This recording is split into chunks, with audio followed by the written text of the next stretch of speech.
വിശുദ്ധ കുരിശിൻ്റെ അടയാളത്താൽ ഞങ്ങൾ ശത്രുക്കളിൽ നിന്ന് രക്ഷിക്കണമേ. ഞങ്ങളുടെ തമ്പുരാനെ, പിതാവിൻ്റെയും പുത്രൻ്റെയും പരിശുദ്ധാത്മാവിൻ്റെയും നാമത്തിൽ ആമീൻ.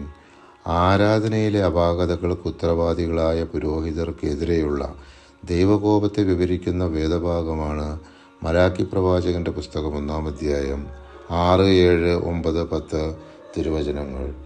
എൻ്റെ നാമത്തെ നിന്ദിക്കുന്ന പുരോഹിതന്മാരെ, സൈന്യങ്ങളുടെ കർത്താവായ ഞാൻ നിങ്ങളോട് ചോദിക്കുന്നു, ഞാൻ പിതാവാണെങ്കിൽ എനിക്കുള്ള ബഹുമാനം എവിടെ? ഞാൻ യജമാനനാണെങ്കിൽ എന്നോടുള്ള ഭയം എവിടെ? എങ്ങനെയാണ് അങ്ങയുടെ നാമത്തെ ഞങ്ങൾ നിന്ദിച്ചതെന്ന് നിങ്ങൾ ചോദിക്കുന്നു. മലിനമായ ഭക്ഷണം നിങ്ങൾ എൻ്റെ ബലിപീഠത്തിൽ അർപ്പിച്ചു. എങ്ങനെയാണ് ഞങ്ങളത് മലിനമാക്കിയത് എന്ന് നിങ്ങൾ ചോദിക്കുന്നു. കർത്താവിൻ്റെ ബലിപീഠത്തെ നിസ്സാരമെന്ന് നിങ്ങൾ കരുതി. കർത്താവിൻ്റെ പ്രീതി ലഭിക്കാൻ നിങ്ങൾ കാരുണ്യം യാചിക്കുന്നു. ഇത്തരം കാഴ്ച അർപ്പിച്ചാൽ നിങ്ങളിൽ ആരോടെങ്കിലും കർത്താവ് കൃപ കാണിക്കുമോ? സൈന്യങ്ങളുടെ കർത്താവ് അരുളി ചെയ്യുന്നു, നിങ്ങൾ എൻ്റെ ബലിപീഠത്തിൽ വ്യർത്ഥമായി തീ കത്തിക്കാതിരിക്കാൻ നിങ്ങളിൽ ആരെങ്കിലും വാതിൽ അടച്ചിരുന്നെങ്കിൽ. നിങ്ങളിൽ എനിക്ക് പ്രീതിയില്ല. നിങ്ങളുടെ കരങ്ങളിൽ നിന്ന് ഞാൻ ഒരു കാഴ്ചയും സ്വീകരിക്കുകയില്ല.